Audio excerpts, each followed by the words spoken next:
हमारी आत्मा परमात्मा की अंश है और परमात्मा ने जब दुनिया बनाई तो अपने अंश को इस संसार में जीवों के रूप में भेज दिया। ये जीव जब परमात्मा से अलग हुए तो उन्हें कष्ट हुआ इस संसार में और उस कष्ट के कारण ये दुखी रहने लगे और परमात्मा में सारी चीजें होते हुए भी, सुख होते हुए, सारी चीजें होते हुए भी और ये आत्मा उसके अंश होते हुए भी इस संसार में सुख के अभाव में दुखी रहने लगी। जब परमात्मा ने देखा कि सारे जीव दुखी हैं तो उसने फिर अपनी ताकत को इस संसार में जीवों को रास्ता दिखाने के लिए भेजा। अब दो बात हुई, जीव आए, उन्हें ये छूट थी कि जो चाहे सो कर्म करें, लेकिन उसके साथ एक बंधन था कि जो कर्म वो करेगा उसका फल उसे भोगना पड़ेगा। और इस बात को धर्म पुस्तकों में बहुत ही खोलकर बड़े सुंदर ढंग से बयान किया है।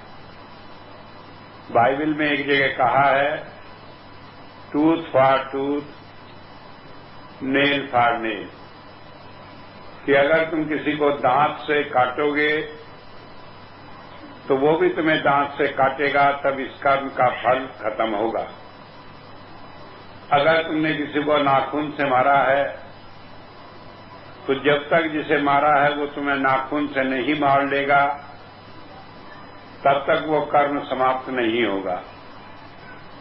तो इस तरह हम कर्म करते गए और हम उसमें फंसकर दुखी होते चले गए। जब हमने कर्म किए तब हमने सोचा नहीं कि क्या करना है क्या नहीं। जब फल भोगने लगे तो हमें परमात्मा की याद आई कि परमात्मा ने हमें ये दुख दे दिया, परमात्मा ने हमें ये दुख दे दिया। लेकिन कभी हमने सोचा नहीं कि हमने जो कर्म किया था उसी का फल हमें मिल रहा है, परमात्मा ने हमें कुछ नहीं दिया। तो इन सारे दुखों में जब जीव परेशान हो गया तो परमात्मा ने अपने अंश को इस संसार में संत रूप में भेजा कि वो आकर जीवों को परमात्मा की प्राप्ति का रास्ता बताए। जब संत आते हैं इस संसार में तो हमें एक तरीका सिखाते हैं कि कैसे इस कर्मों के जंजाल से छूटकर हम परमात्मा के घर वापस जाएं। और वो तरीका है जिसे हम धर्म कहते हैं, भक्ति कहते हैं, योग कहते हैं।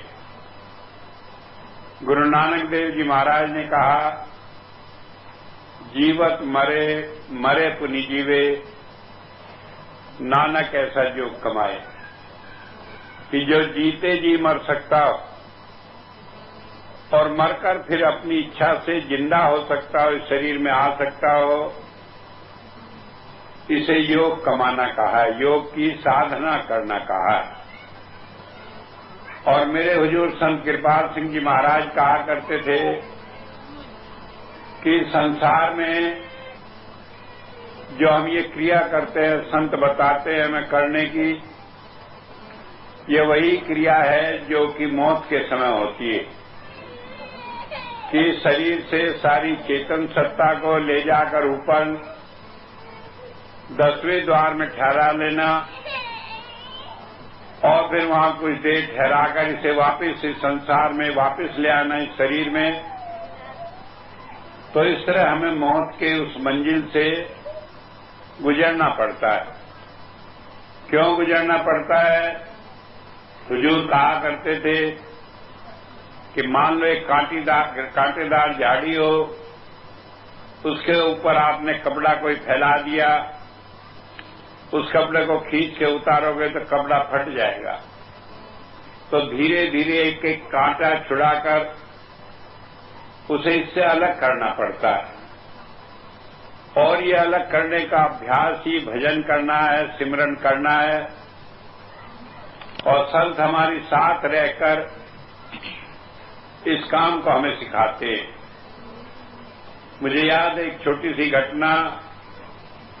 एक बार एक राज्य था और उस राज्य में ये नियम बनाया हुआ था कि किसी आदमी को 5 साल के लिए राजा बना देते थे।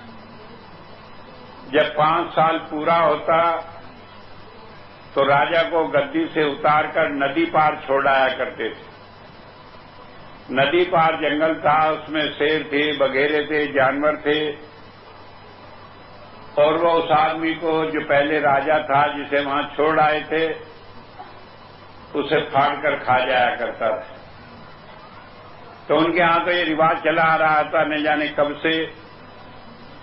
जब उस आदमी को छोड़ आते तो घर आते तो जो आदमी महल के सामने खड़ा होता उसे आगे राजा बना देते। एक बार एक राजा को उतारकर गद्दी से जब ले जा रहे थे, वो रो रहा था, चिंगाड़ रहा था, क्योंकि उसे अपनी मौत दिखाई दे रही थी कि अब थोड़ी देर में बांधकर जंगल में डाल आएंगे, कोई मदद नहीं मिलेगी, कोई छुड़ाने वाला नहीं मिलेगा। तो रो रहा था। जब दूसरा आदमी जो मकान के सामने, महल के सामने खड़ा था, बताया गया ये राजा बना था, तो वो खुश हो रहा था। एक आदमी जिसने दोनों सीन देखे वो कहने लगा अब हंस रहा है, 5 साल बाद तुम भी ऐसे रहोगे जैसे पहला आदमी रोता गया है। अब राजा ने वो बात सुन ली। जब वो गद्दी पर बैठा तो उसने विचार किया और पहली बात उसने कही कि बताओ अब मैं राजा हो गया तो इस राज्य में किसका हुक्म चलता है। लोगों ने कहा अब तो राजा आप हैं, आप ही का हुक्म चलेगा। उसने सेनापति को बुलाया और कहा फौज लेकर जाओ नदी पार और उस जंगल में जितने भी खतरनाक जानवर है सबको मारकर खत्म कर दो। फौज गई, उसने मार दिया। इंजीनियर को बुलाया कि जाकर वहां का नक्शा बनाओ, प्लान करो और एक अच्छा शहर तैयार कर दो। और ये हुक्म दे दिया कि 5 साल के अंदर पूरा शहर तैयार हो जाना चाहिए। राजा गया, उसे देखता रहा कि क्या हो रहा है। जिस दिन 5 साल पूरे हुए उसने दरबार लगाया, लोगों का देखो भाई आपके यहां नियम है कि 5 साल को राजा बनाया जाता है, मेरा टाइम पूरा हो गया, मैं तो अब जा रहा हूं, आप चाहे जिसे राजा बनाओ, और मैं वहीं जा रहा हूं नदी पार जहां पर आपके राज का नियम है जाने का। लोग कहने लगे अब आपको क्या डर है, वहां कोई शेर वगैरह थोड़ी है जो खा जाएंगे। कहने लगे मैंने कोई नियम का उल्लंघन तो नहीं किया, 5 साल रहा, टाइम पूरे होते ही चल दिया, जहां बताया वहीं गया, और 5 साल में जो मुझे स्वतंत्रता थी उसका मैंने फायदा उठाया। तो हुजूर कहा करते थे कि ये राजा कौन है, हम हैं राजा, और ये 5 साल का राज क्या है, ये हमारा जीवन है जो हमें मिला है इस संसार में। अगर हम जीते जी ये जान ले कि हमें मरकर कहां जाना है और इस समस्या को हल कर लें तो हमें बाद में रोना चिंगारना नहीं पड़ता। ऐसा नहीं है, कहानी किससे रहे। कबीर साहब ने कहा जिस मरने से जग डरे मेरे मन आनंद, कब मरूं कब पाऊं पूर्ण परमानंद। कि दुनिया मरने के नाम से डरती है लेकिन मुझे खुशी है। कहने की क्या खुशी है मरने में कि यहां तो मैं फंसा पड़ा हूं जंजाल में, जब मैं मर जाऊंगा जाकर पूर्ण परमानंद में परमात्मा में जाकर मिल जाऊंगा, न मरना होगा, न बिछड़ना होगा, न दुख होगा, हमेशा के लिए मैं सुखी हो जाऊंगा।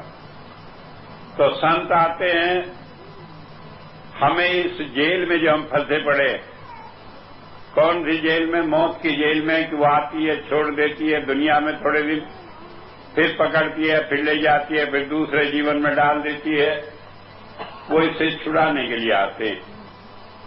एक बार किसी आदमी ने बाबा जी से सवाल किया कि दुनिया में जितना दुख है अगर कोई उसका भलाई करे, उसमें काम करे, उसकी बहुत बड़ी सेवा है। हुजूर कहने लगे सेवा तो उसकी भी है लेकिन संतों का काम बहुत बड़ा है। और वो समझाने लगे कि एक जेल थी, जेल में कैदी होते हैं हम जानते हैं, और हमेशा से ये नियम चला गया है कि जेल में जो आदमी पड़े रहते हैं तो राजा की तरफ से ये हुक्म होता है, सिविल सर्जन है, कलेक्टर है, वो जाकर देखे उन्हें कि उन्हें कोई दिक्कत तो नहीं है। एक बार सिविल सर्जन गया, उसने कैदियों से पूछा कि तुम्हें कोई दुख तो नहीं? कहने लगे वैसे तो बड़ा आराम है, कहना भी पड़ता, क्यों जेल में रह रहे थे, कहीं दुखी है तो वो सजा दे। कहने लगे बस थोड़ी सी तकलीफ है। कहने लगे क्या तकलीफ है? यहां खाना पीना उतना अच्छा नहीं है, हम कमजोर होते जा रहे हैं, थोड़ा सा सुधार हो जाए। तो उसने कहा क्या करूं? कहने लगे आधा आधा सेर दूध मिल जाए अगर पीने को तो हमारा ठीक हो जाए। सिविल सर्जन था, उसने ऑर्डर कर दिया कि सब कैदियों को आधा आधा सेर दूध भी दिया जाएगा। थोड़े दिनों बाद कलेक्टर आया, उसने भी पूछा भाई तुम्हें कोई दिक्कत तो नहीं जेल में? कहने के वैसे तो सब आराम है, लेकिन सर्दी जरा ज्यादा पड़ती है, हमें एक एक कंबल मिलता है, अगर आप हुक्म कर दें एक कंबल और मिल जाया करें तो सर्दी की रात में जरा आराम से सो जाया करें। उसे क्या देर थी, उसने ऑर्डर कर दिया कि एक एक कंबल और दे दिया जाए इन्हें। कुछ दिनों बाद बादशाह भी आया वहां देखने के लिए, तो उसने पूछा भाई तुम्हें जेल में कोई दिक्कत तो नहीं? कहने के नहीं वैसे तो सब आराम है। सिविल सर्जन आए थे, उन्होंने दूध बांध दिया, कंबल भी मिलने लगा, आराम भी बहुत है, लेकिन एक दिक्कत तो है ही कि हम अपने बाल बच्चों से दूर पड़े हैं, यहां उनसे मिल नहीं सकते। अब बादशाह ने हुक्म कर दिया कि इन्हें सबको आजाद कर दो, मैंने इनकी सजा माफ कर दी। तो हुजूर कहा करते थे कि यूं बताओ सिविल सर्जन का एहसान ज्यादा है, कलेक्टर का ज्यादा है या बादशाह का ज्यादा है? तो बात ये समझ लेने की है कि संत हमें इस मौत की जेल से छुड़ाने के लिए आते। वो कहते हैं इस दुनिया में मान लो तुम्हें बाल बच्चे हो गए, धन हो गया, सारी चीजें हो गई, मर के फिर लंबा सफर पड़ा है, न जाने कितना कष्ट हो। और कहा है गुरबाणी में कि हजारों बार हम मनुष्य बने, कीट पतंगा बने, न जाने क्या क्या दुख सुख पाए, लेकिन ये जन्म मरण का सिलसिला खत्म नहीं हुआ। ये कब खत्म होता है? जब हम संत की शरण में जाते। अब ये कैसे खत्म होता है? इसके लिए वेद में एक मंत्र आया है, और वो मंत्र हमारे जीवन में कई बार उसका साबका पड़ता है, मतलब पड़ता है। जब कोई बहुत बीमार हो जाता है और ये हो जाता है कि इसके बचने की उम्मीद नहीं, तो पंडित लोग उसे कहते हैं महामृत्युंजय का जाप कराओ। एक मंत्र है महामृत्युंजय मंत्र, कहते इसका 1,00,000 2,00,000 बार जाप कराओ तो मृत्यु दूर भाग जाएगी। मैं आपका ज्यादा समय तो नहीं लूंगा, लेकिन मैं बता रहा हूं 1,00,000 बार जाप कराओ, 2,00,000 बार कराओ, उससे मृत्यु दूर नहीं भागती। हमारा पैसा हमारी जेब से पंडित के पेट में चला जाता है, बाकी रहती है मृत्यु वहीं की वहीं। क्योंकि मुझे भी साबका पड़ा, मेरा भाई बीमार था, वो गया, उन्होंने कहा कि 2,00,000 जाप कराओ, और बात तय होगी, सस्ता जमाना था, आज से करीब 40 साल पहले का, और कहा कि आपको 2,000 रुपया देना पड़ेगा। तो उसने 1,000 एडवांस दे दिया। 1,000 एक दिन वो कहने लगे भभूत देकर कि लो इसे चाट लो, अब तुम्हें शंकर जी भी नहीं मार सकते। हमने कर दिया महामृत्युंजय का जाप। उसने चाटा, 1 घंटा बाद उसकी जो तकलीफ थी वो उबड़ी, और वो उसी वक्त उसी खत्म हो गया, उसी घड़ी में। तो बात यह है जिसे महामृत्युंजय कहते हैं, मृत्यु को दूर भगाने वाला, क्या वो झूठ है? क्या वेदों में उसे इस बात के लिए कहा है? तो उससे मृत्यु दूर नहीं भागती, दूर तो भागती है, लेकिन मंत्र कहते हैं रहस्य को। एक रहस्य है उसमें छिपा हुआ, अगर उस रहस्य को हम जान लें, उसे कर लें, तो मृत्यु दूर भागती है। अब वो रहस्य क्या है? मंत्र में बताया है, त्र्यंबकम यजामहे। कहा कि तीसरे नेत्र में संत हमें परमात्मा को प्राप्त कराता है, मिलाता है। परमात्मा कहाँ मिलता है? इस मनुष्य शरीर में मिलता है। किसे मिलता है? हमारी आत्मा को मिलता है। और इस मनुष्य शरीर में कहाँ मिलता है? तीसरे नेत्र में मिलता है। अब दो नेत्र तो हमने देखे हैं, दो आंख है, तीसरा नेत्र ये कहाँ? तो हमने कई बार देखा होगा, शंकर जी के माथे पर दो आंखों के बीच में यहां पर एक आंख बनी रहती है। इसे बताया तीसरा नेत्र। इसे बाइबल में सिंगल आई कहा है। बाइबल में वर्णन आता है, when thy eye shall be single, thy whole life shall be full of light. कि जब दो आंखें बंद होकर अंतर की एक आंख खुल जाएगी तो तुम्हारा जीवन प्रकाश से भर जाएगा। इसे 10वां द्वार कहा है। 9 द्वार इस शरीर में है, 2 आंख के, 2 कान के, 2 नाक का, 1 मुंह का, 2 नीचे। और इन द्वारों से हटकर ऊपर जब आते हैं, ये 10वां द्वार है। 9 द्वारे दुनिया में खुलते हैं। आंख से हम दुनिया की चीज देखते हैं, अंदर की नहीं देखते। इसी तरह कान से हम बाहर की आवाज सुनते हैं, इसी तरह नाक से हम बाहर की खुशबू सूंघते हैं। तो इस तरह से जब 10वें द्वार में जाते हैं तो हमारा रास्ता उलट जाता है और हम अंतर में जाने वाले, परमात्मा के घर में जाने वाले बन जाते हैं। इसी को हमारे यहां नुक्ता-ए स्वेदा कहा है, इसी को ब्रह्मरंध्र कहा है कि परमात्मा के घर में जाने का रास्ता। इसी को ब्रह्म द्वार भी कहा है। तो ये हमारे शरीर में, तो संत जब आता है वो हमारी फैली हुई रूह को इस शरीर से ऊपर लाकर यहां 10वें द्वार में ठहराता है। अब 10वें द्वार में ठहराने से क्या हो जाता है कि हमारा ख्याल बाहर नहीं भागता। अब हालत यह है, किसी ने कहा राम राम जपो, तो आंख बंद के थोड़ी देर राम राम करते हैं, फिर न जाने क्या ख्याल कहां चला जाता है कि राम के बजाय मरा, मरे के बजाय कुछ और कुछ और जपते जपते बस दुनिया का जाप शुरू हो जाता है, भगवान की याद छूट जाती है। जब कई बार हमने देखा होगा हमारा ख्याल खिंचकर ऊपर आता है। एक उदाहरण देकर समझाऊं। मान लीजिए आप भोजन कर रहे हैं, पत्नी ने सारा भोजन परोस दिया, आपने खा लिया, पूछा नमक कैसा था? कहने लगे नमक तो मुझे मालूम नहीं, मेरा ख्याल कहीं और गया हुआ था। भाई तुमने भोजन कर लिया, तुम्हें नमक की पता नहीं? कहने लगा हाँ, ख्याल मेरा जीव के साथ नहीं जुड़ा था। तो वो कहाँ? वो यहां रहता है ऊपर।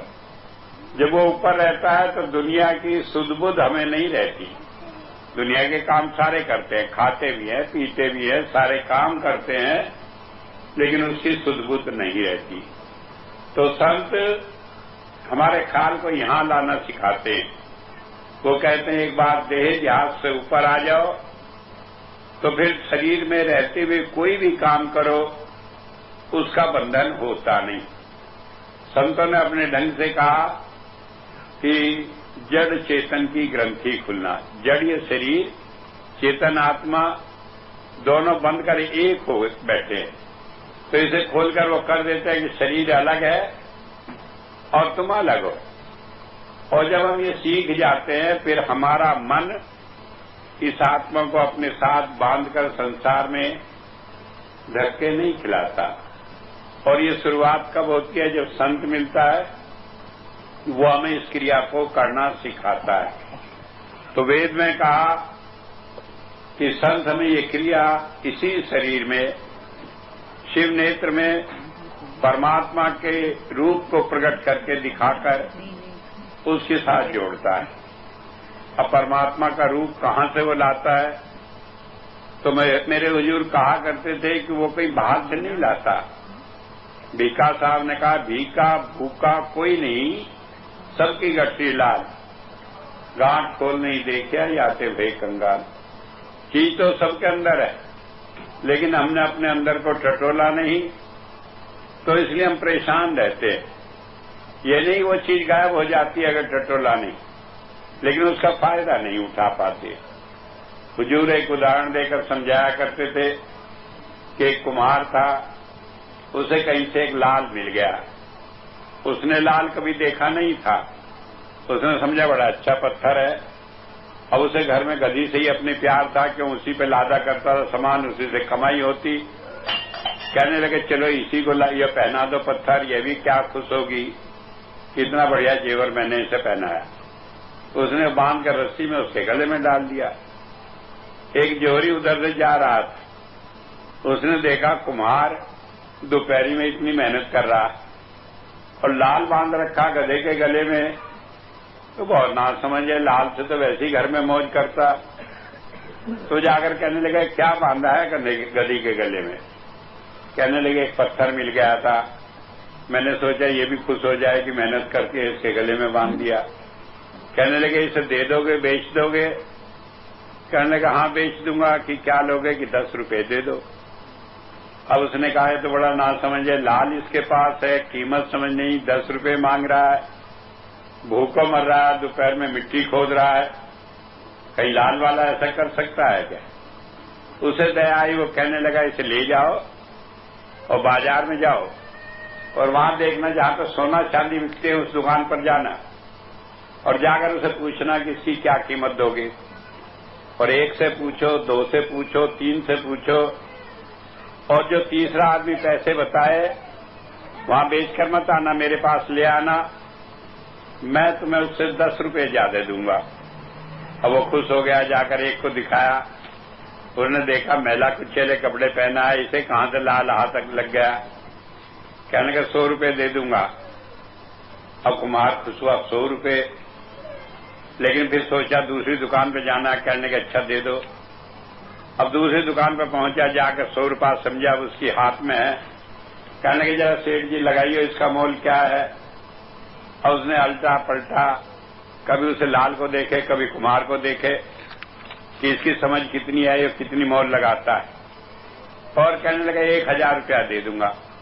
उसने कहा वापिस दे दो। अब वो खुश हो गया, तेरे पास 1000 रुपये का माल है।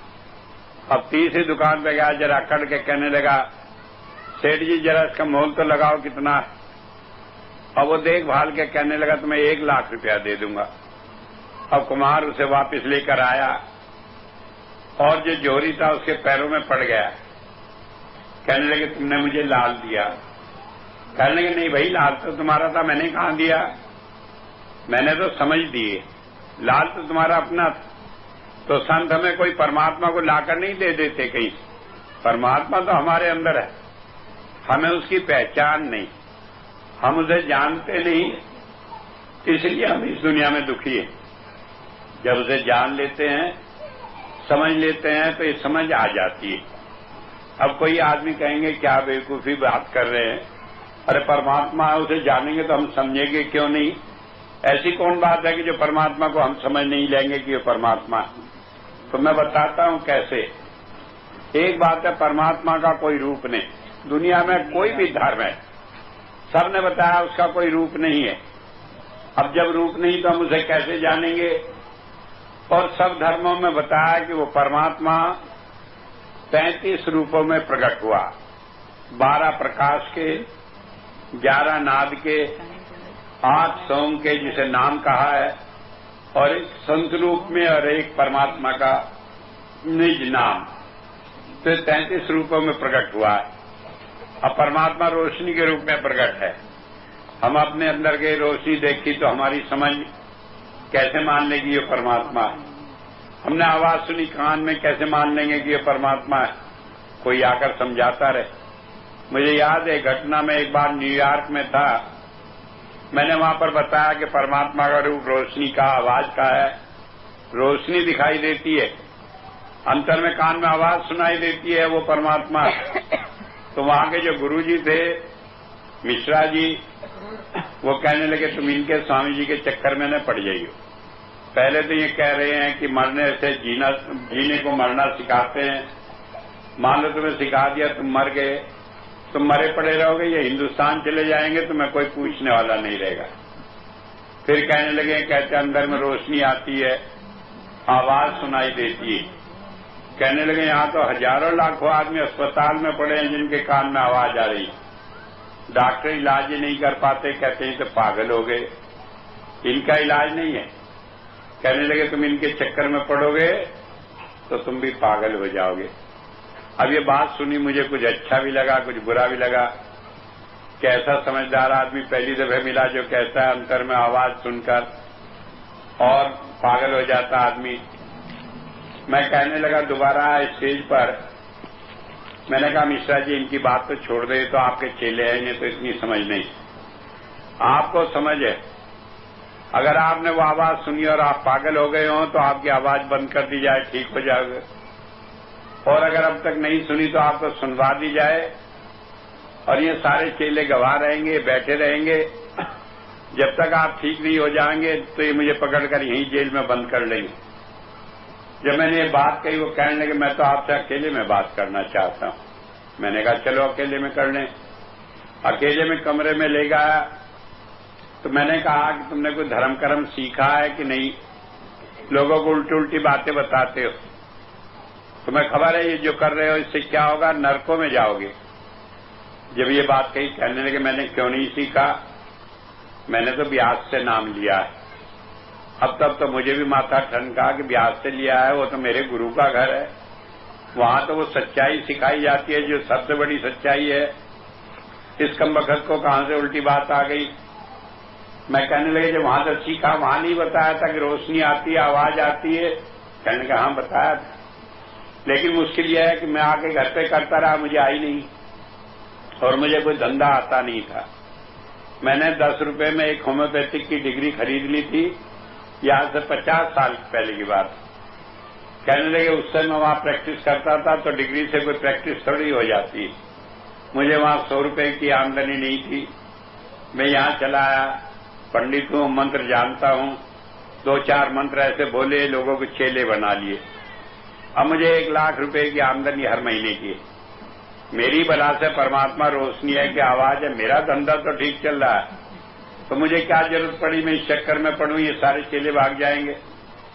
मैंने कहा लेकिन जो नरकों में जाओगे उसका क्या होगा, तो घबरा गया। कहने लगे फिर क्या हो। मैंने कहा मैं इन्हें सही रास्ता बता दूं। कहने लगे जी बता दो स्वामी जी, लेकिन मेरा धंधा तो मारा जाएगा, मैं फिर कहां जाऊंगा। मैंने कहा नहीं ऐसा करेंगे, गुरु तुम ही बने रहना, इन्हें मैं बता दूंगा, करा दूंगा, फिर कह दूंगा ये गुरु जी कराते रहेंगे। अरे फिर तो अपने आप होते रहना है, खाली तुम सहारा बनाए रखना और दक्षिणा यही देंगे, क्योंकि मैं पैसा वैसा नहीं लेता। कहने लगे तब तो ठीक। मैंने बिठाया, लोगों को नाम दिया, अंतर में रोशनी आई, कहीं को आवाज आए, सब लोग बड़े खुश हुए। और उसके बाद कई लोगों की चिट्ठियां आई वहां से। कहने लगे इतने दिन तक हम लगे रहे, लेकिन पहली दफा हमें जीवन में अनुभव हुआ। और उससे कि जब कोई संत मिल जाता है वो उस परमात्मा के रूपों को जोड़ता है। अब उससे क्या होता है, रोशनी आती है, हमारे मन के ऊपर, आत्मा के ऊपर जो मैल चढ़ी रहती है वो मिट जाती है। फिर आवाज आती है तो हमारी आत्मा को खींचकर ऊपर रखती है, जिससे नई मैल इसके ऊपर नहीं चढ़े। और फिर सोम की धारा आती है, वो नाम होता है, जिसे कहा नाम की कमाई करें। फिर वो रोशनी और आवाज, खुली आंखों, खुले कान, हमें हर घड़ी आता रहता है। चलते फिरते कोई भी काम करे वो अपने आप आता रहता है। तो जब ये बन जाता है तो सारे हमारे पिछले कर्मों को काट देता है। तो जब ये सारी स्थिति बन जाती है तो क्या होता है, सुगंधि पुष्टि वर्धनम, कि हमारे अंदर, हमारी आत्मा में परमात्मा की गंध बस जाती है, उसकी खुशबू बस जाती है। हमारी आत्मा परमात्मा का रूप हो जाती है। परमात्मा की खुशबू क्या है कि परमात्मा सर्वव्यापक है, सर्वज्ञ है, सर्वशक्तिमान है।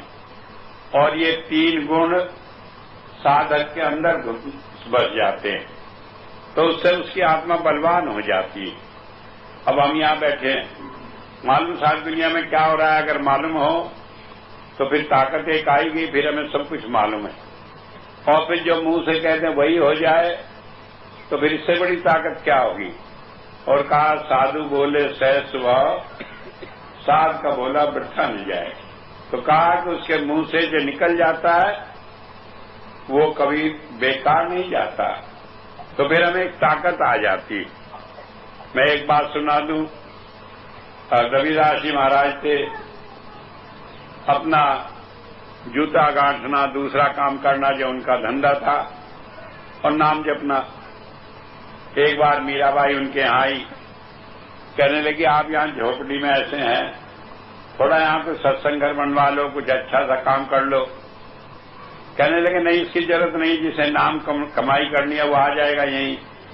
कहने कई लोग नहीं आते, वो देखते हैं गुरु का घर कैसा है, अपनी शान शौकत का हिसाब लगाकर, तो उनका रुकावट है, बन जाएंगे, वो भी आ जाएंगे, आपको तो जरूरत नहीं।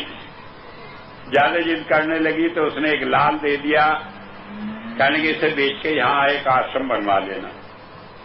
अब वो कहने लगी मैं कहाँ रखूं, कहने लगे यहीं रख जाओ जहां मन हो। उसने छप्पर में रख दिया। कहने लगे 4-6 महीने में यहाँ एक आश्रम बनवा लेना। और वो 6 महीने बाद फिर आई, देखा वही चमड़ा, वही सारा झोंपड़ा, कोई बात ही कुछ नहीं। जब ये बात हुई तो वो कहने लगी वो लाल दिया था वो क्या करा। कहने लगे जहां रखा था वहीं रखा होगा। उसने देखा छप्पर में जहां रखा था वहीं रखा। वो कहने लगे आपने इससे बनवाया कि नहीं कुछ। कहने लगे मीराबाई तुम समझती हो मेरे पास रुपया नहीं है। उन्होंने रापी ली, लोहे की थी, पसीने से छुआया, वो सोने की हो गई। कहने लगा ये सोना हो गया, देखो कितना कीमती है। लेकिन लिया जाकर एक बराबर में नदी थी, उसमें फेंक दिया कि मुझे जरूरत नहीं, मेरे पास नाम का धन है, मैं दुनिया के झंझट में उलझता नहीं। कई बार हम समझते हैं कि संत इन सारी दुनिया की चीजों का भूखा है। मेरे हुजूर कहा करते थे कि हंस कभी कभी अगर हमारे खेत में बाजरे खेत पर आकर खड़ा हो जाए, किसान सोचता है कि शायद ये मेरा बाजरा खा जाएगा, लेकिन हंस तो मोती चुभता है, वो बाजरे के खेत में आकर बाजरा नहीं खाता। तो वो इस दुनिया में आकर नाम की कमाई करता और कराता है, वो दुनिया के पैसे में नहीं उलझता। और ये सारी चीजें ये उसके हाथ की मैल है। लक्ष्मी उसके बात की गुलाम होती है, वो जिस पर दया कर दे उसके घर में जाकर वो नौकर बनकर सारे काम करती है। तो वेद क्या कहता है, सुगंधि पुष्टि वर्धनम, कि वो हमारी आत्मा में परमात्मा के गुण भर देती है, आदमी को परमात्मा बना देती है। एक मास्टर एकहार्ट हुआ जर्मनी में, तो उसने कहा it is stage phenomena, God becoming man and man becoming God. कहने का अजीब झंझट, कभी तो वो परमात्मा मनुष्य बन जाता है आकर इस दुनिया में, और कभी ये मनुष्य परमात्मा बन जाता है, जाकर बैठकर सारे काम करता है। अब परमात्मा बन जाता है वो मनुष्य, ये बात हम समझते नहीं, जानते नहीं, लेकिन इस दुनिया में परमात्मा के जितने काम करता है वो संत ही करता है, परमात्मा कुछ करता नहीं। उसने अपनी सारी ताकत देकर उसी को वायसराय बना दिया है। बाइबल में आता है, एक जगह कहा है, Lord God does nothing except he reveals his secret counsel to the prophets his servants, कि परमात्मा कुछ नहीं करता, वो तो नाम की धार संत के अंदर देता है और संत उससे परमात्मा के सारे काम करता है। तो बताया जो वो परमात्मा की खुशबू आ जाती है इस जीव में, तो इसका आचरण परमात्मा जैसा हो जाता है। अब उससे लाभ क्या होता है, आगे बताया वेद मंत्र में, उर्वा रूपम मीर वंदनात् मृत्यु मुमुक्षये, कि का एक मिसाल देकर समझाया है। खरबूजा होता है, आप लोग काश्तकार हैं जानते होंगे कि खरबूजा जब खेत में होता है, जब वो पक जाता है तो उसमें इतनी खुशबू होती है कि आप खरबूजे के खेत में जाओ तो खुशबू दूर से ही आती है। और क्या होता है कि वो खरबूजा अपने आप बेल से छूट जाता है, उसे तोड़ना नहीं पड़ता पके हुए खरबूजे को। तो इसी तरह जब आदमी साधना करता है तो सारे बंधनों से छूट जाता है। और किन बंधनों से? बंधनात् मृत्यु, बंधनों से और मृत्यु से छूट जाता है। फिर उसे मृत्यु नहीं होती, मृत्यु के झंझट में नहीं पड़ता। अब नहीं पड़ता तो क्या होता? देखते हैं, मरता तो वो भी है। तो बताया जब मौत आती है तो वो धुन खुल जाती है और उस धुन के सहारे इसकी आत्मा खींचकर जाकर परमात्मा में मिल जाती है, दोबारा इस संसार में आती नहीं। आज विज्ञान हैरान है कि वो धुन कैसी है जो खींचकर हमें ले जाती है, सारे बंधनों को छुड़ा देती है। आज बहुत सारे आदमी इस बात को तजर्बा कर रहे हैं कि कई आदमी ऊपर जाते हैं, कैसे छूट जाते हैं, फिर आते हैं, और मौत के समय जब जाते हैं तो जो आए उन्होंने नजारा बयान किया कि किस तरह मौत से छूटने का ये मंजर है। तो बताया वेद में कि जब साधना में सारे बंधन छूट जाते हैं, किस तरह छूट जाते हैं कि जो प्रकाश आते हैं उनसे जितने भी संस्कार हमारी आंखों के द्वारा हमारे अंदर गए कि कहीं मकान देखा, मन करा इतना बढ़िया मकान हो, कहीं देखा बढ़िया कपड़े तो ये बढ़िया कपड़े हों, कहीं देखा कार की बढ़िया इंपोर्टेड कार है ऐसी हमारी हो, ये सारे संस्कार आंख के द्वारा जाते हैं, ये छूट जाते हैं। फिर जो कान के द्वारा संस्कार जाते हैं, कहीं अच्छा गाना सुना, रोज बैठकर हिसाब लगाते रहते हैं उसकी आवाज स्वीट है या उसकी आवाज स्वीट। कहने लगे उसने एक सेंटेंस बोला तो उसमें ज्यादा जादू था कि दूसरे ने बोला उसमें जादू था। तो क्या होता हम देखते हैं। आज एक सीरियल चल रहा है कौन बनेगा करोड़पति, एक दूसरा और चल गया कि 10 करोड़ का सवाल।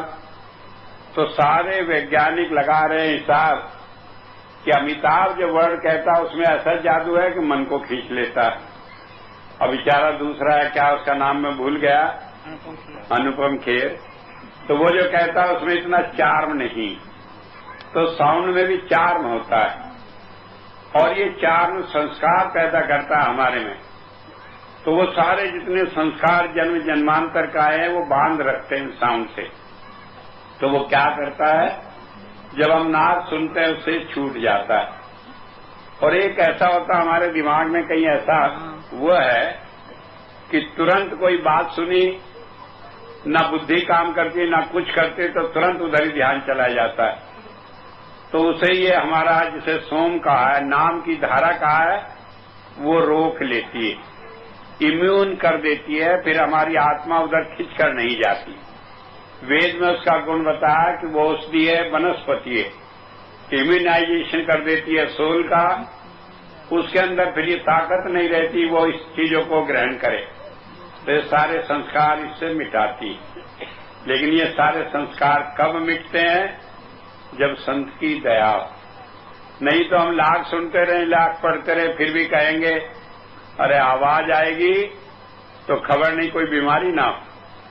अगर फिर हमने सुना किसी से कि ऐसे ध्यान करेंगे तो मर जाएंगे, मेरे पास बहुत आदमी आते हैं, कहते हैं डर लगता है। मैं क्यों डर लगता है, कैसा लगता है मर न जाए। मैंने कहा जब मरने का टाइम होगा कौन रोक लेगा, तब तो मरना ही मरना है। अब भजन में कैसे मर जाओगे, पहले कहने घबराहट होती है। तो संत क्या करता है कि हमारी साथ चलकर हमें सारी मंजिलें पार कराता है। तो वेद क्या कहता है, वो सब चीज कराता है, लेकिन एक बात कही कि वो सारे बंधनों से छुड़ाता है, माँ अमृतात्, कि वो जो अमृत की धारा है, परमात्मा का रूप है अंदर, उससे जोड़े रखता है, उससे छुड़ाता नहीं।